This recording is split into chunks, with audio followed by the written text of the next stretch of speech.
तो आओ यार, अपने कान में ईयरफोन्स डाल लो। क्या डाल भी लिए?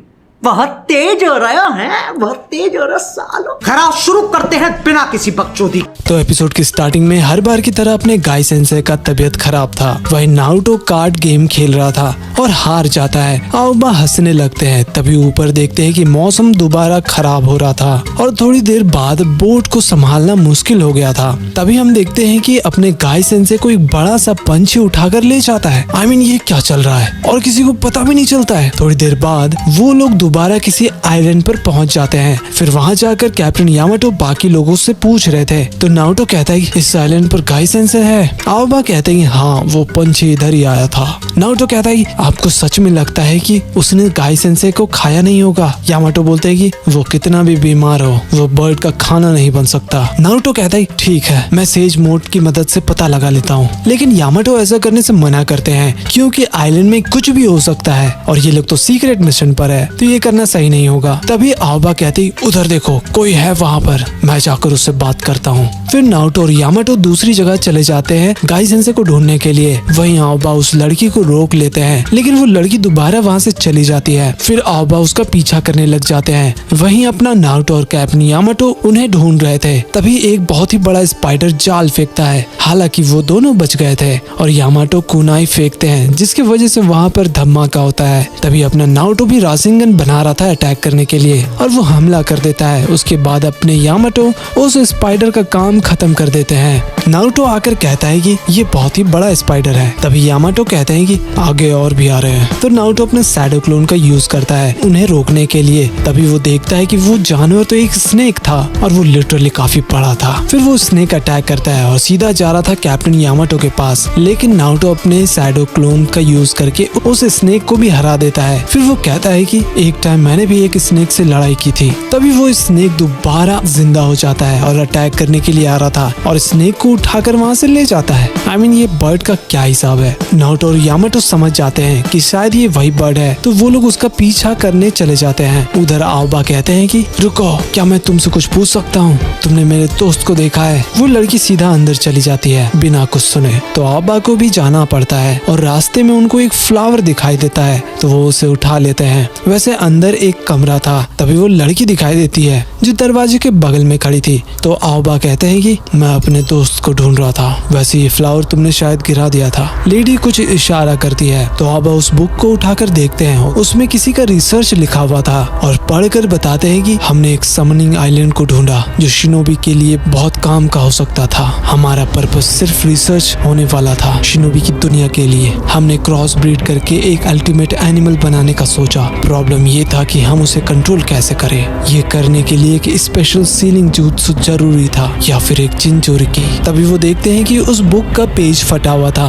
आओबा उस लड़की से पूछते भी है कि ये कौन सी जगह है, लेकिन वो दोबारा वहाँ से भाग जाती है। वहीं अपने नारुतो और यामाटो दोनों नेस्ट के पास पहुँच जाते हैं और देखते हैं कि गाई सेंसे उस बर्ड के बच्चे के साथ डांस कर रहे थे। गाई सेंसे बोलते हैं ओ तुम लोग यहाँ पर आ गए, लेकिन वो बर्ड्स गाई सेंसे के साथ बहुत ज्यादा चिपक रहे थे। वो लोग पूछते हैं कि यहाँ पर क्या चल रहा है। तो गाई सेंसे कहते हैं मुझे लगता है कि वो मुझे खाना नहीं चाहता था, वो बस बेबी सिट करवाना चाहता है। वैसे हम लोग कहाँ पर है? लेकिन नारुतो और यामाटो को भी अभी तक पता नहीं था। तभी वहाँ पर वो बर्ड वहाँ पर आ जाता है और अपने बच्चों के लिए खाने को देता है। तो गाई सेंसे कहते हैं कि हे बर्डी, तुमने मुझे यहाँ क्यों लेकर आया है? अगर तुम मुझे बेबी सिट करवाना चाहते हो तो किसी और को जाकर ढूंढ लो। फिर वो बर्ड को कुछ आवाज आता है तो वो अपना पंख फड़फड़ाने लगता है। गाय बोलते हैं कि ठीक है, सभी लोग इसके ऊपर चढ़ो, ये हमें कहीं पर ले जाना चाहता है। ये सुनकर वो दोनों चौंक गए थे। वहीं आओबा एक वॉल्केनो के अंदर घुसे हुए थे।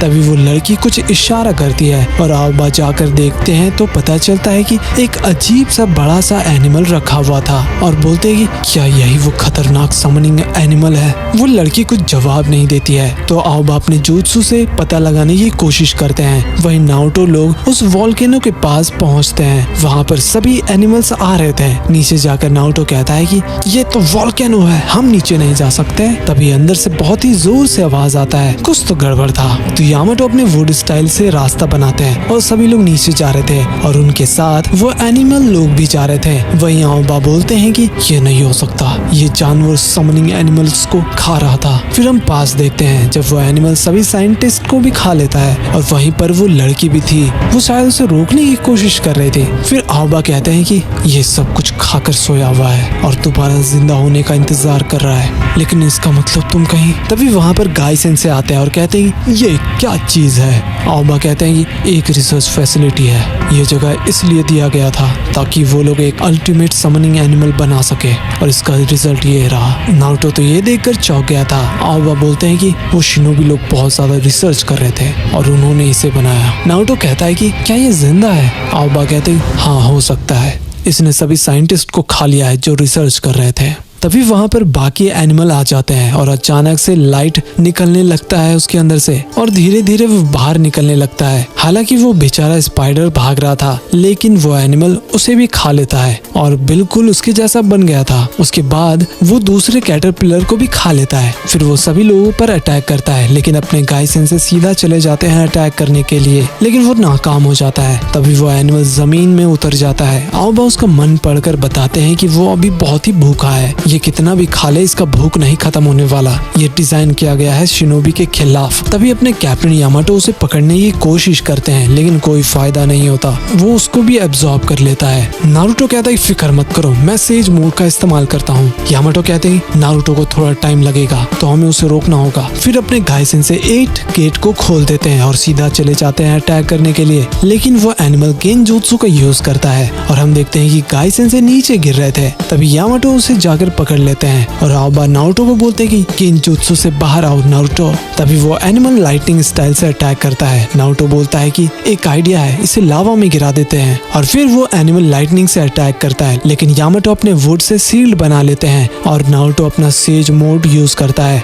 वहीं अपने गाइसेन से अटैक करने के लिए जा रहे थे। आओबा उस एनिमल को गेंजूत्सु में फंसा कर रखे थे। तभी गाइसेन से उसे मारते हैं, जिसकी वजह से वो दूर जाकर गिरता है और वो सीधा लावा में जा ही रहा था, लेकिन थोड़ी देर बाद वो लोग देखते हैं कि वो एनिमल जिंदा था और उसके पास अब पंख भी था। गाय गुस्सा हो जाते हैं और दोबारा अटैक करने के लिए आ रहे थे, लेकिन वो पंख से हवा मारता है और गाइसेन से दूर जाकर गिरते हैं। यामाटो कहते हैं वो बाहर जा रहा है, हम उसे जाने नहीं दे सकते। तभी ऊपर से वो पंछी आकर उसे रोकने की कोशिश कर रहा था और जितने भी एनिमल्स थे वो भी नीचे गिर रहे थे। यामाटो कहते हैं कि वो लोग सबका बदला ले रहे हैं। तभी वो लेडी आ रही थी तो यामाटो उसे सामने जाने से मना करते हैं। आओबा कहते हैं कि मुझे पता था वो तुम ही थी। यामाटो बोलते हैं कि नहीं आओबा, उसे ऐसा मत करने दो। तभी वो धीरे धीरे उड़ने लग जाती है। एक्चुअली वो स्पिरिट थी और उसके बाद वो उस एनिमल को पकड़ लेती है और दोनों सीधा लावा में जा रहे थे। आओबा नारुतो को अटैक करने को बोलते हैं और वो अपना राशिन शुरिकन से अटैक करता है, जिसकी वजह से वो दोनों ही खत्म हो जाते हैं और लावा में चले जाते हैं। फिर हम देखते हैं कि नारुतो लोग बोट लेकर निकल चुके थे और आओबा के पास अभी तक उस लड़की का दिया हुआ फूल था। और इसी के साथ हमारा ये एपिसोड खत्म हो जाता है। अब तुम लोग गलती से अगर नए हो तो सब्सक्राइब करो, वो जो लाल वाला बटन है उस पे अपने जीजा जी फेंक के मारो या फूफा जी, मुझे नहीं पता, बस क्लिक हो जाना चाहिए। अब मैं भी जा रहा हूं, मुझे मुठिया पेलने जाना है। बाय। वो है